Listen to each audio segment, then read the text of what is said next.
think I hit it prematurely, innit? I always prematurely hit it. You know that? What? That's what she said.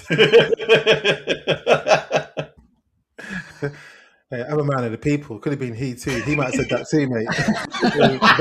they might have said that. So we've got to keep it all. We've got to keep it diverse. Yeah, get the pronouns correct. Exactly. That's really important. So we've got let's. It's almost like as if we've got to reintroduce Emmanuel because it's been a while. Introduction. Okay, that's a good one. Let's introduce him. Him again. No, Emmanuel, it's been a while, but yeah, great to have you back on the show. We're doing episode 384, Deval. 384. Tell me more, man. That's it. Oh my gosh, he said it. He said it. He got in there. Okay, but before we get on, and I know Deval's already given us a lecture about keeping everything succinct. But listen, Emmanuel, what did you think of Michael? Michael, just to I enjoyed it. It was enjoyable. It wasn't fully factual, but it was of today, basically, for the market. So I enjoyed it. Okay, good. All right. You can't get more succinct than that. You can't. Exactly. All right, listen, let's get into the show. Let's break it down for our folks, Devaldo. We've got obviously, movie that we're going to be speaking about is going to be Mortal Kombat. If we've got time, we'll speak about a Netflix release. So stick around for that. So we'll get into that in about 45 minutes time. But before we get into the main show, let's do the shout outs. You've got a couple of shout outs this week. First one comes from Orange Room Cases, giving us a shout out on TikTok. Go and check out their channel. I've mentioned it a couple of times. Orange Room Cases are a true crime channel, and they actually go to cases. They listen to the cases, get under the hood of what's happening in those cases, and they come back and report on TikTok and also Instagram and YouTube as well. But they're massive on TikTok, so go check them out there. Second shout out comes to Mohammed Kamal, our very own friend who's been on the show a few months ago. You also see him in Indiana Jones and the Dial of Destiny, where he was there having a little chinwag with Indiana Jones himself. So you'll see him on that. But he was at the red carpet actually this week on not red carpet. I take it back, on the green carpet of Mortal Kombat 2. So maybe we'll get him on the show soon and find out what was he doing strutting around with those shoes on the green carpet. So yeah, 2 shout outs there. Gossip as well. The behind the scenes gossip. Probably, yeah, definitely. Yeah, knowing him, he might have actually been in the movie. All right, okay, let's get into movie news. And this one, let's speak about Scarlett Johansson and Ari Aster. Now, just remind everyone again, Ari Aster, he's this kind of indie auto writer-director. He's made kind of like, big hits for A24, doing horror movies or psychological horror. So tell us about this one. Yeah, so we've spoken about Scarlett Johansson.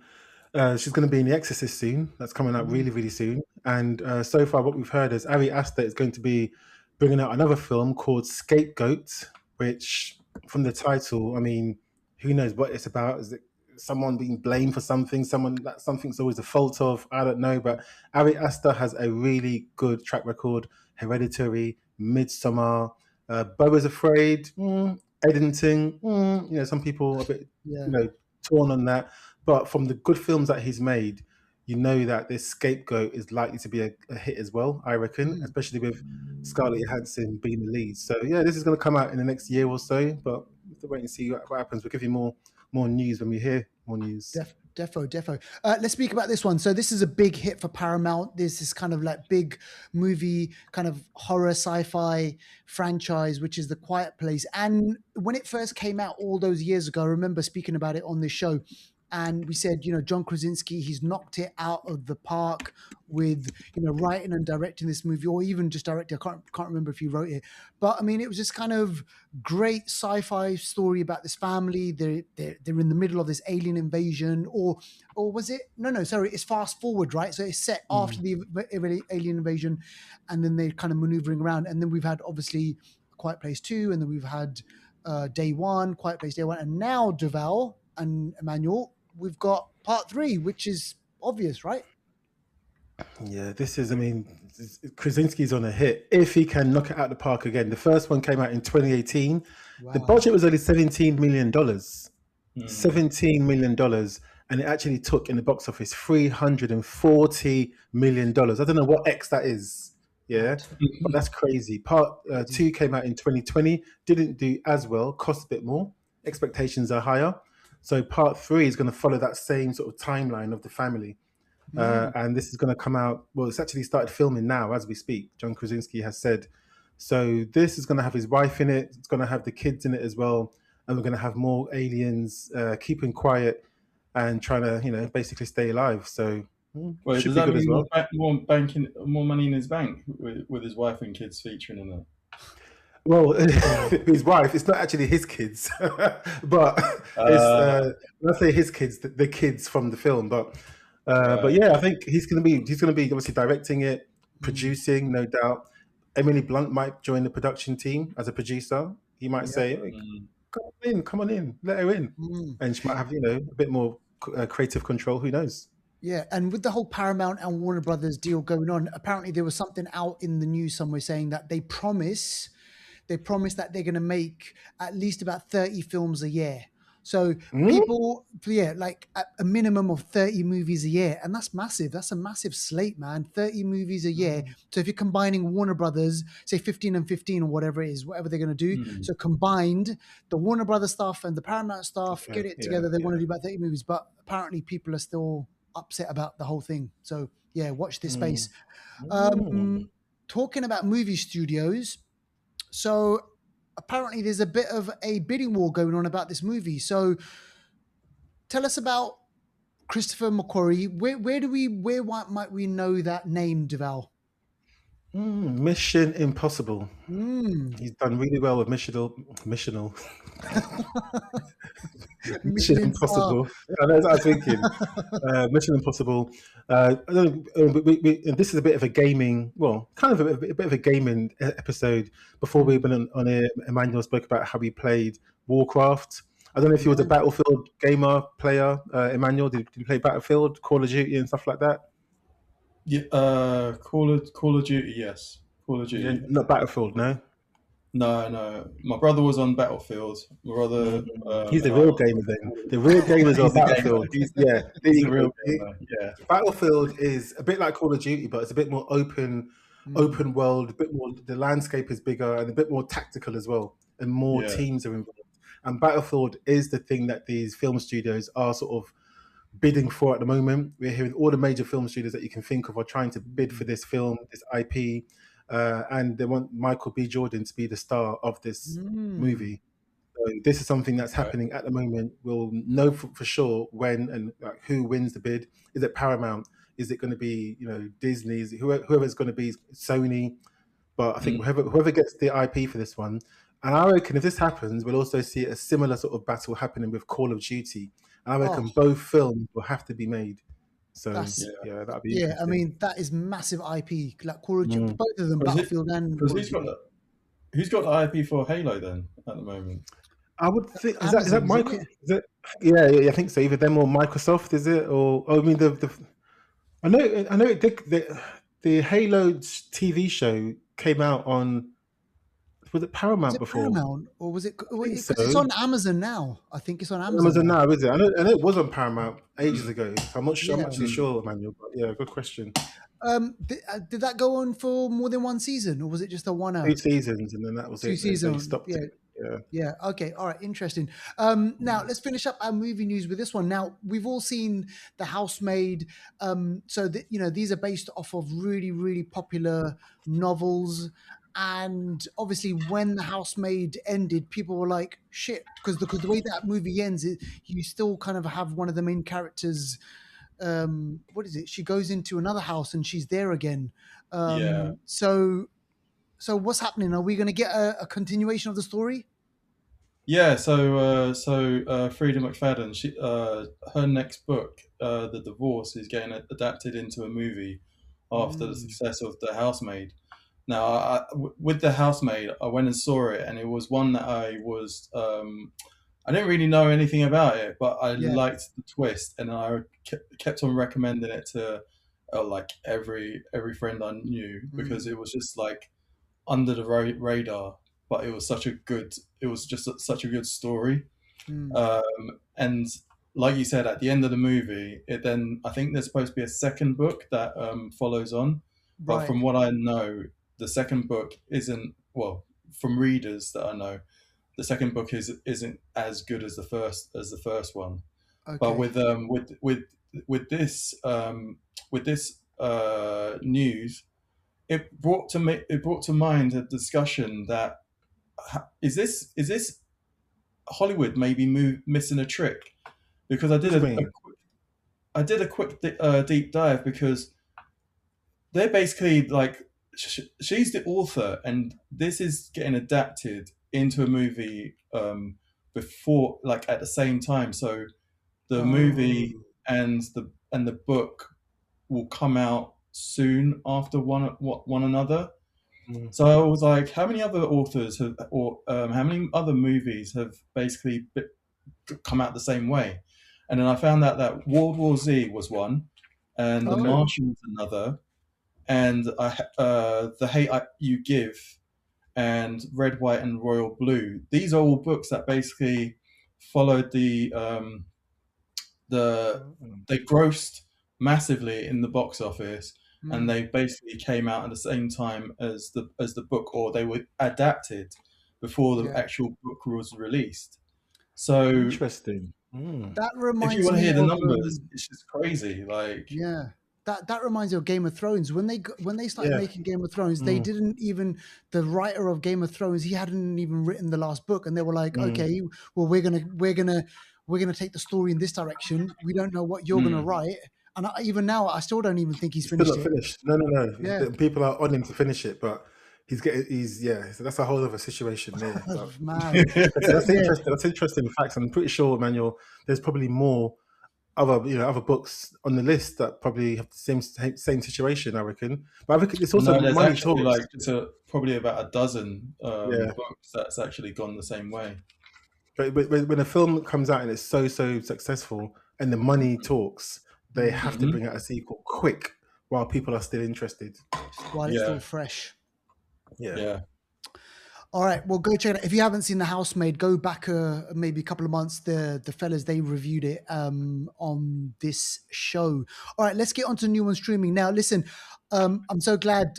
Emmanuel, did you put this on there, Fist of the North Star? He did. You know what? When he's on the show, we just somehow head to the Far East.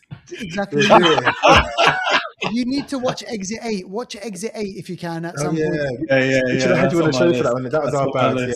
I know. We should have had you on the show for that one. But this came out very recently, and I put it on. I think I started watching it last Friday, but what happened was I was so tired, I fell asleep. But for me, Fist of the North Star is one of my all-time 90s animation classics, and now they're redoing it. And I honestly, man, I'm going to definitely watch this. But what do you reckon so far, Emmanuel? Yeah, so what I reckon so far is that this is, you know what, it's nostalgia kick for me, because I haven't, because Fist of the North Star, that was, I was in school when when the movie came out, and it was so cool just to see the guy in the cowl walking the apocalyptic desert, lonesome, and, it's brilliant. But this is a great adaptation. They've kept to the sort of animation style, which I like, and the characters are still the same. I don't think they've ruined it in that sense. But the guy, the scenes where the battle where there's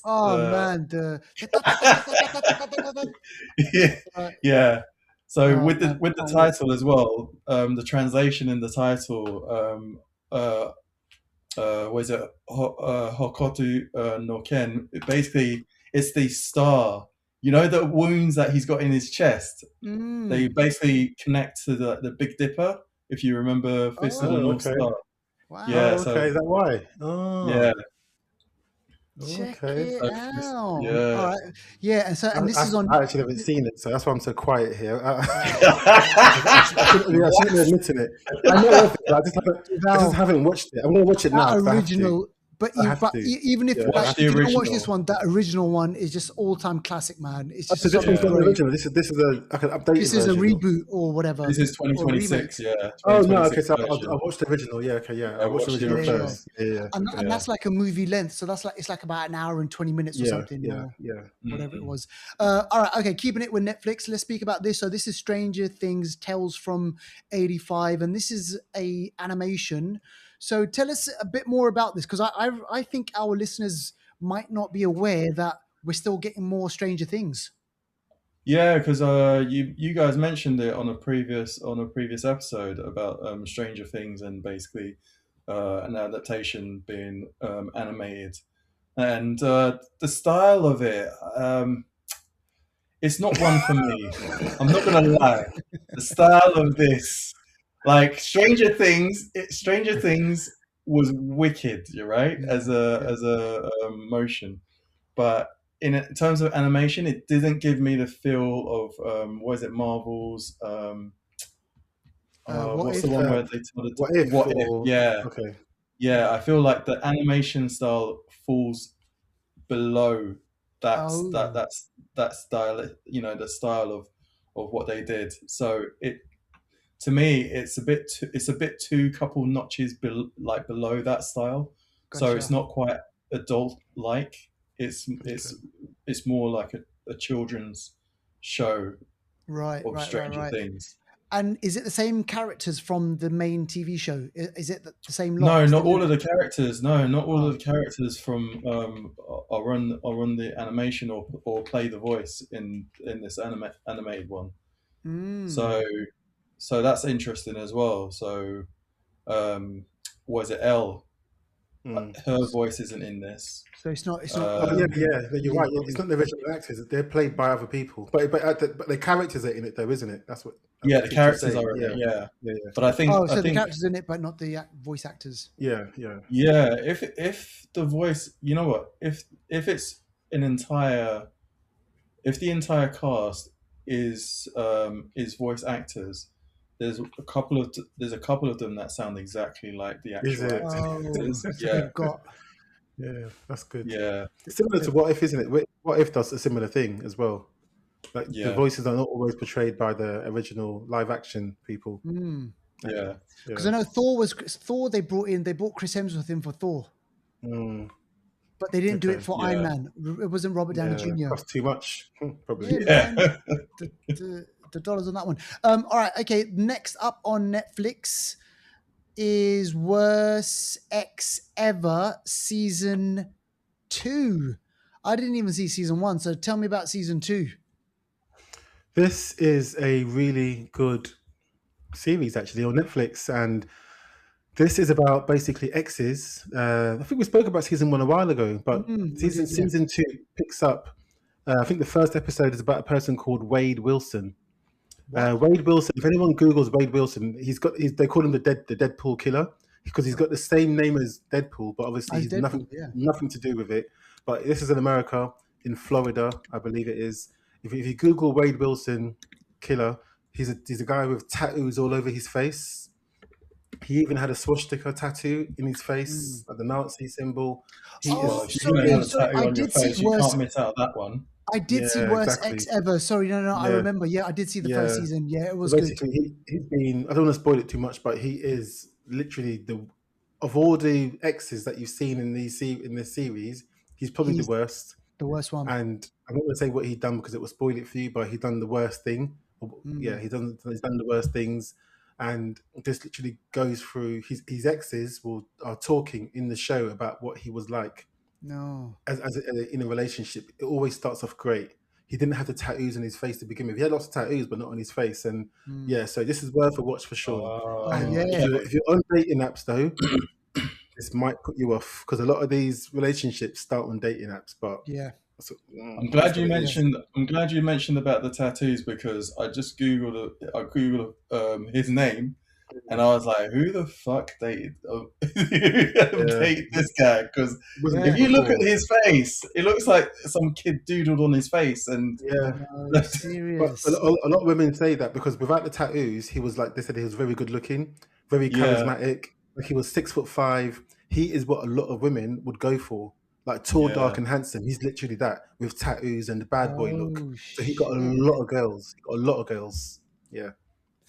Yeah, I just saw a picture of him. Looks nasty. Yeah. So it's that one.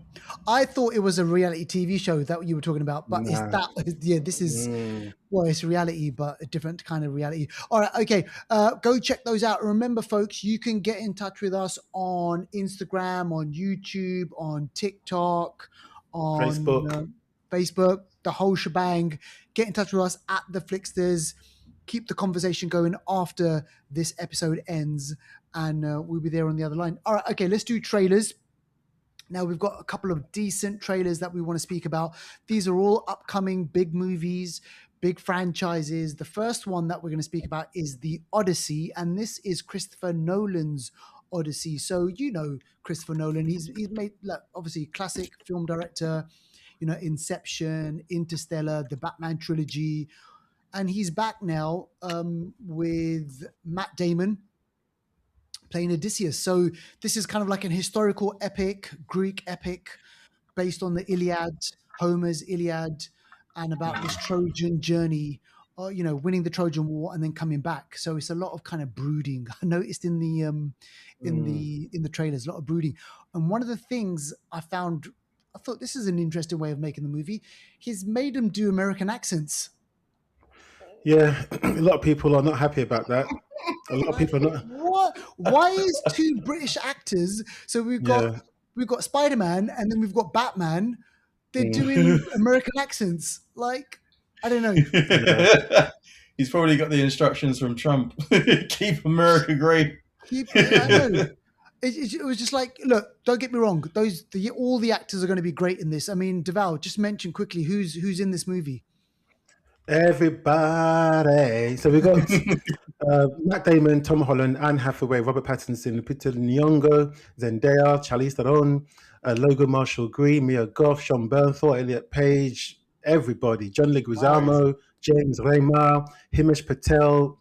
I mean, you name it. Man, that is one hell of a cast list. But would you Emmanuel and Deval, what did you reckon? Did it whet your appetite? I mean, it's a classic story, isn't it? It's a classic story, and you know, it's Christopher Nolan. Like, who won't write a check for Chris on any work that he does? Absolutely. I think like a lot of people are upset about. I mean, the trailer looks great. We get to see Odysseus and his people. You know, the whole story. Greek mythology, you get to see some monsters as well. You get to see a bit of Cyclops, some witches, I think, and stuff like that. Maybe we'll see some sirens too. And also, this has been adapted from a 2017, I guess, version from somebody called Emily Wilson. And this adaptation is a bit more modernized in its depiction of the Odyssey, not just in, I think, in a bit of a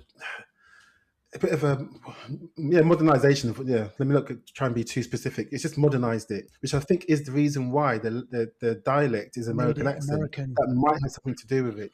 And also, there's a bit in a trailer where Tom Holland, he says, "My dad is coming." Who would say that in? You know what I mean? No one would say my father. Years ago, Even I think even a lot of modern films will say my father. You hear that a lot in American films. My father. Yeah. You don't really hear dad kind of thing, but especially then, you're right. So that is throwing people off, and I really hope that the film doesn't fall foul to that when it comes out, because I really want to like this film because it looks good.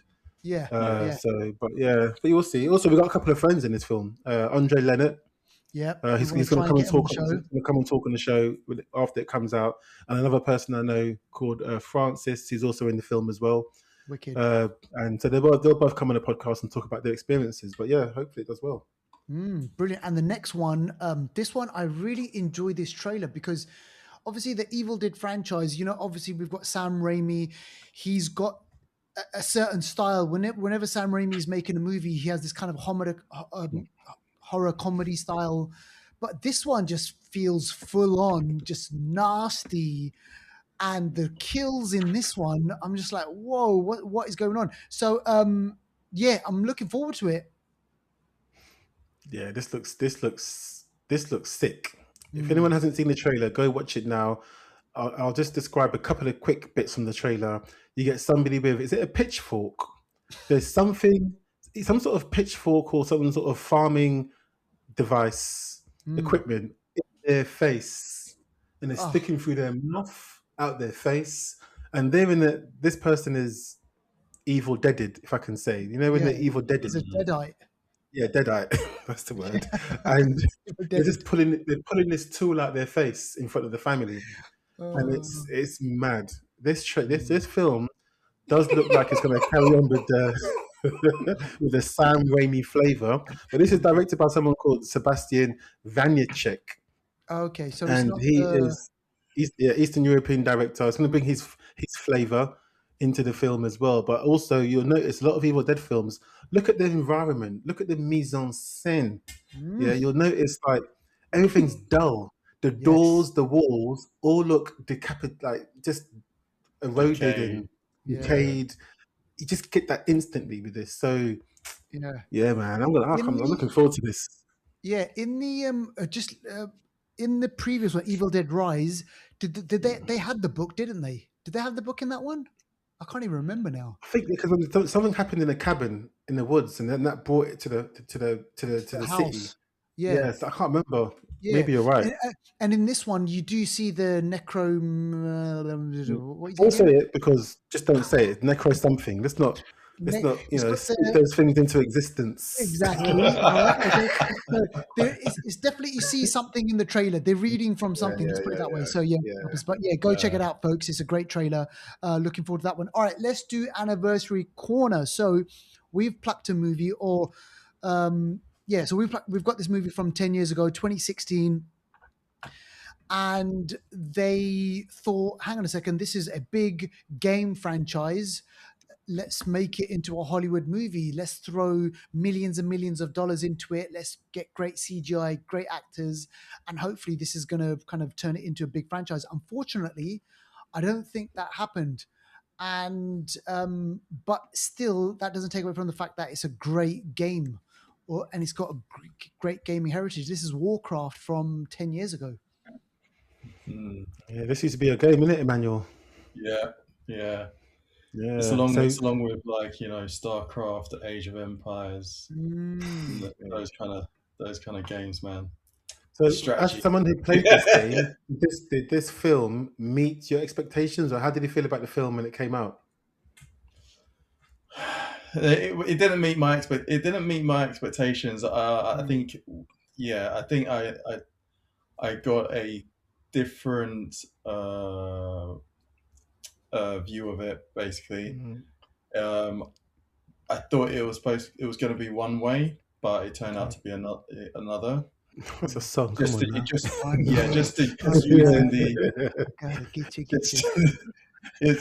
was just taking borrowing the title, basically, Warcraft. But right. It had Paula Patton in it, which I was like, oh yeah, I'll watch it. Yeah, Ben Foster was in it. You had the guy from, who's that guy? That Travis Fimmel, wasn't he from that sort of Viking kind of show? Oh, was it called Vikings? It was called Vikings, wasn't it? Yeah, that's Vikings the one. On Vikings Netflix. show. Yeah. And your school friend was in it as well, isn't it? Ruth Negga. Oh, Emmanuel's school friend. Yeah, Ruth Negga. She was in this as well. Are you being serious? Yeah. They were went to the same school, isn't it? I think. Oh, okay. Emmanuel, get her on the show. Come on. What are you waiting for, man? You know what I mean? What are you waiting for? To invite you so you can get her. That's it. Get her on, you want her. Brilliant. And also, for our listeners out there, Deval, this is directed by Duncan Jones. Just remind everyone who's Duncan Jones. Yeah, David Bowie's son. He directed Moon, directed Source Code, which we spoke about last week. Directed Mute, which sometimes I press by accident. But yeah, good director. But the film didn't do so well. I liked it because I didn't know anything about Warcraft. So for me, my expectations were low, and it's kind of enjoyable for me.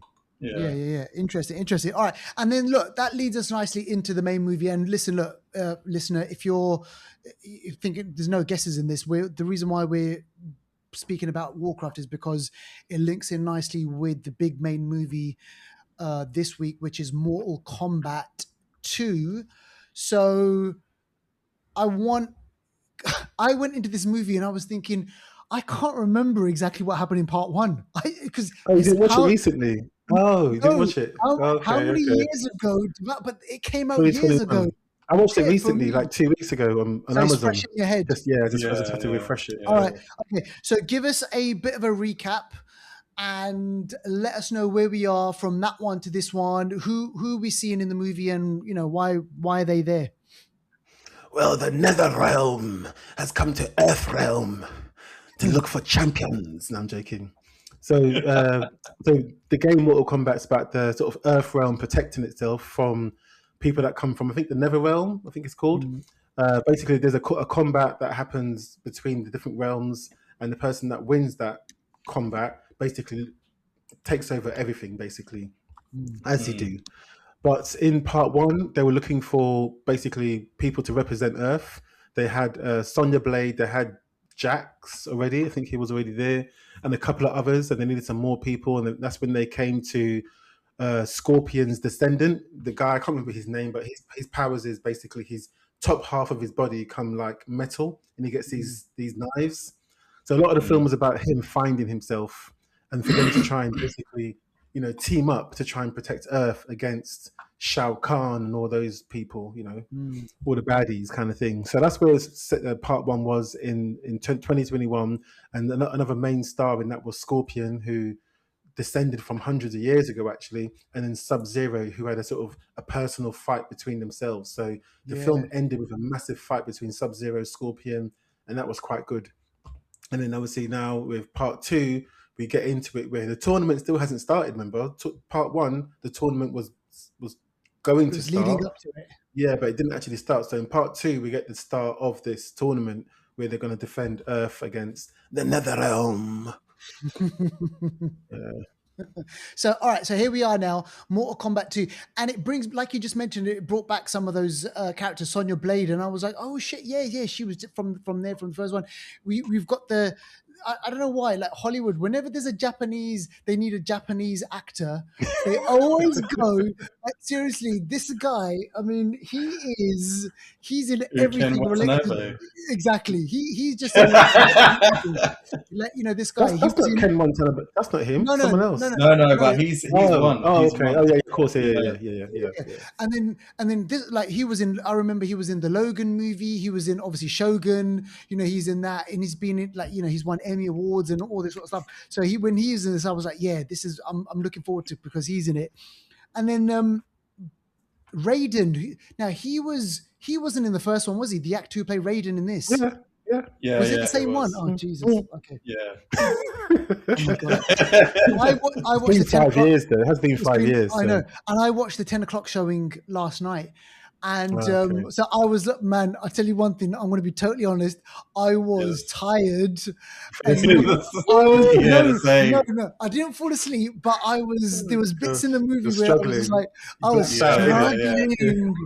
I was like, get to it. I want to see the fights. I want to see the spines being ripped off. But look, this is from what I know, this has received mixed reviews. And for me, when I was watching the movie, I wanted them to get to it as quick as possible because I wanted to see those things. So the beginning of the movie, we've got this big battle scene. We've got Shao Kahn. He's like, dealing with the king of what was it again? What was the world? Netherworld, was it? Yeah, I think that's what it's called. Netherrealm. No, it was a kingdom. It was a kingdom. I've forgotten. I can't remember the name. Yeah, but and then Katana taking over that. Yeah, taking over that kingdom. And then Katana's doing the voiceover, and she's doing the narration. She's like, Shao Kahn comes, and then we open up into this kind of big battle. And I was like, yeah, this is great. This is what I want to see. And then and then obviously we get into kind of the main movie where the Mortal Kombat, it started. And in the back of my head, I was like, right, okay, how are they going to bring Butcher from The Boys? How are they going to like introduce him to this whole thing? And then that bit was quite funny where he's like got this whole film career, Johnny Cage, and they do a throwback to the 90s. So like someone's his movies being shown on a TV screen, and that was all kind of like a tongue-in-cheek type of a thing. But you know what? I didn't buy Johnny Cage. How is it? You didn't buy it, yeah? I just like, there was so many moments where he was fighting and it looked so bad. That's stiff because he's not a martial artist. Carl Urban. Yeah. No, he's not. And but then he's old as well, isn't he? He's in his 50s. Yeah. He's older than me. And I'm old. Yeah. Like, you know what I'm saying? It's like, It's funny because I actually thought that they should have cast the guy that was in Running Man. He was in Running Man. He was in Top Gun Maverick. Power. He would have been a good Johnny Cage, but I think the reason why they casted someone older, because they needed someone to be older because he was, remember, Johnny Cage as an actor was big in the 90s. Washed out. Yeah, so they needed someone a bit older. But I understand what you're saying. I felt the same way. I don't think his fight scenes were, and also his fight scenes, I guess, were a bit dry because he was rusty as well, because he hasn't really fought properly since he was a teenager. After that, it's also been acted. So I'm even surprised he was able to fight. I know. So, and I'm thinking, okay, so the budget for the movie, a lot of it would have gone to him because obviously he's a big main star, and they needed $68 million. $70 million, right? So how much of that did they give to him? 5 to 10 million, who knows, whatever. And then I was just like, I want to see the fights. I want to get into the fights. And then the ending, there was this whole big fight sequence, and then you see Raiden. He's like being dealt with, like, he's got his neck opened up and he couldn't really fight. And then we see Sub-Zero, and then we see all these other ones. And like, you know what? For me, I just thought it was clunky, and I know you guys were probably had a lot more mileage out of it than what I did, but it's also probably because I was tired watching it. Yeah. I went on a late showing as well. But you know what? This is for the fans. Yeah. This is definitely for the fans, and it was basically like a movie where forget about the storyline, because this was a movie just to bring these characters together, so then you have a fight, and then they can display the carnage and the finishing moves that were favorites when you used to play the game. Nothing else apart from that is what stood out for me from this movie. Like, compared to the first one, I felt like the first one had a little bit more of a storyline to it. Definitely.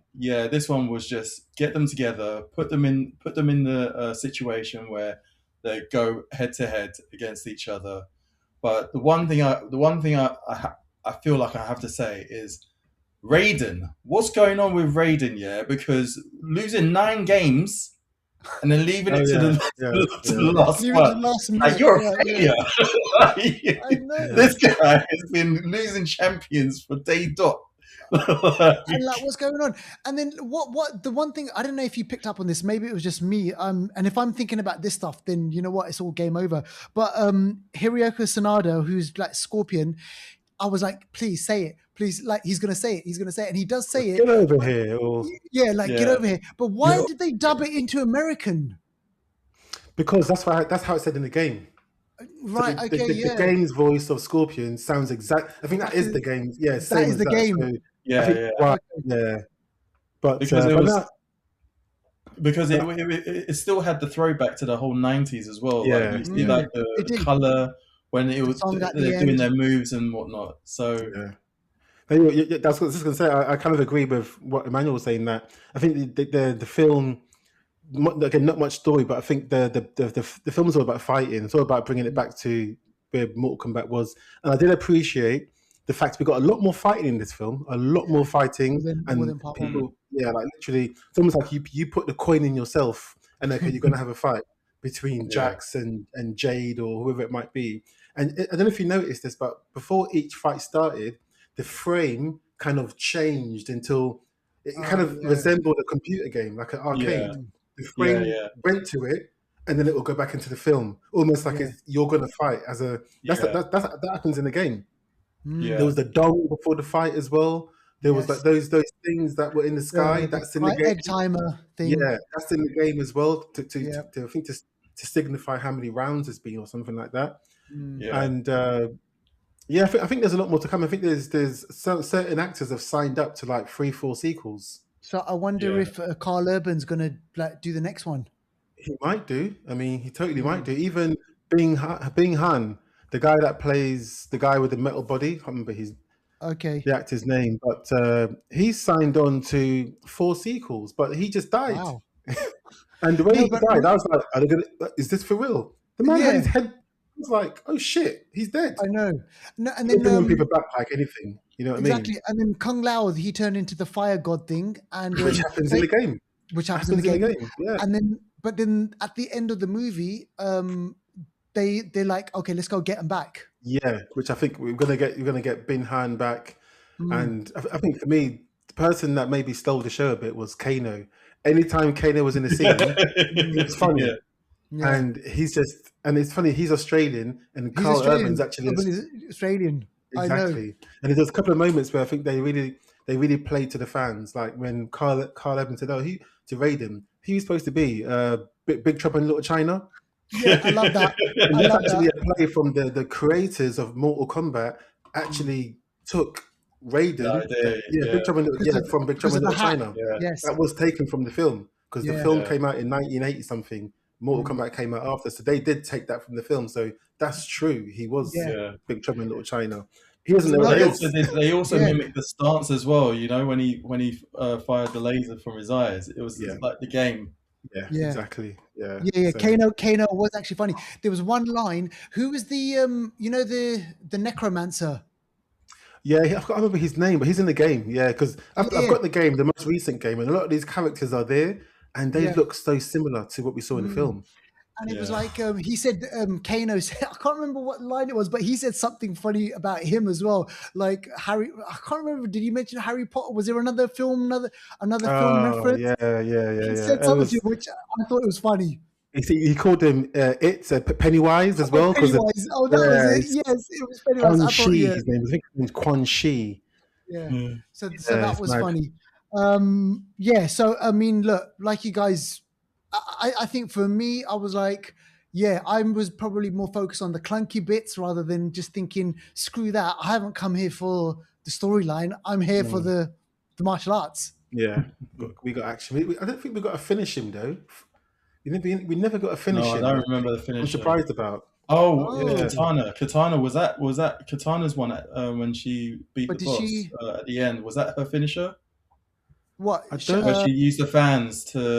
But no one actually said finish him. I thought I'd actually hear. Yeah. No one. I guess we don't need to hear it. Either way, it was fun. I mean, I hope Street Fighter, when it comes out later this year, I hope it's equally or more fun, because I think Street Fighter, they've gone all out. Yeah. So I hope that's going to be more fun than this even. The budget on this one because of the pronouns. Check this out. The budget on this is 80. According to Wikipedia, the budget is 80 million on this. Oh, it says 68 on IMDb. Okay. Oh, let's go with IMDb. It's made 500 mil, isn't it? On just the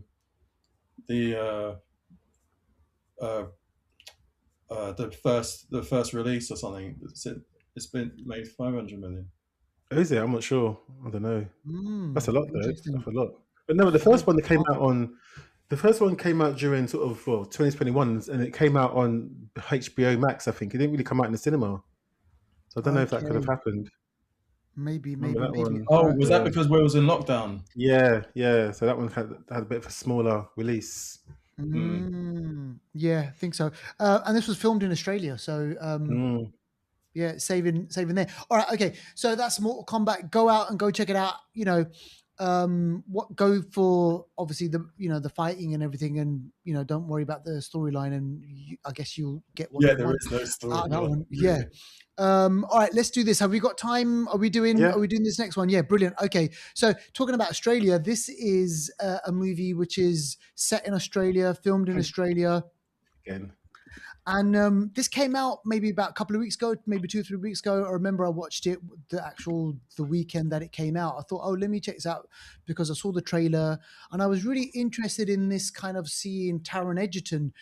Taron Egerton, British actor. We've seen him in The Kingsman. We've seen him in Rocket Man. He can do the action movies. He can do the drama movies. And in this one, he's playing an all-out like serial killer. Like he's just a nutter in this movie. And whenever you get these kind of movies like this where there's a kind of serial killer in the outback, I always go back to Wolf Creek. It just and obviously set in Australia. For me, that's the kind of the bar for me. Like, when you have like a movie where you've got, you're alone in the outback or in the forest or wherever you are, there's a crazy psycho guy hunting you, stalking you, whatever. For me, that's the movie. And it's got a lot of that in this where I was thinking about Wolf Creek and I was thinking about the landscape. This movie, I mean, I was just like, even I was like, this is incredible. Some of the places that Charlize Theron's character goes down, it starts off in Scandinavia.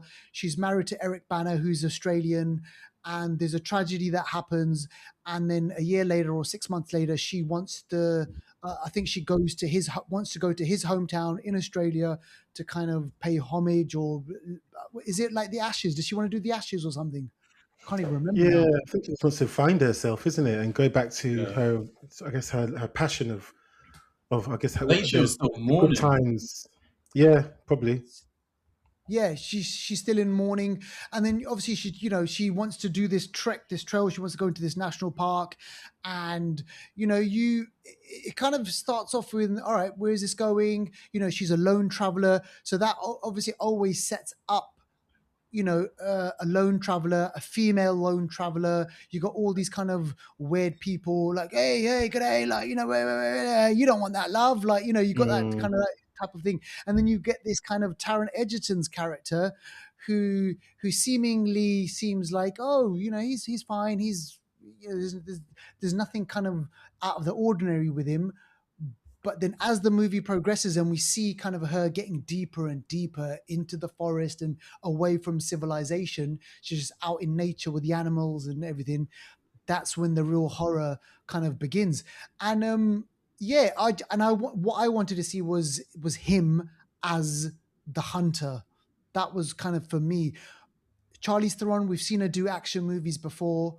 We've seen her do The Old Guard. We've seen her do Blondie. Is it Blondie or can't remember now? Atomic Blonde.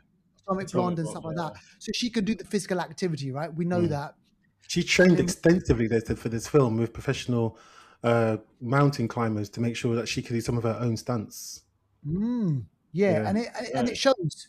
She's a physical. She's tall. She's big. She has a physical presence. And remember, she's done all those Fast and Furious movies as well. Like so she's not shy in kind of getting out there. And I just think of Mad Max Fury Road.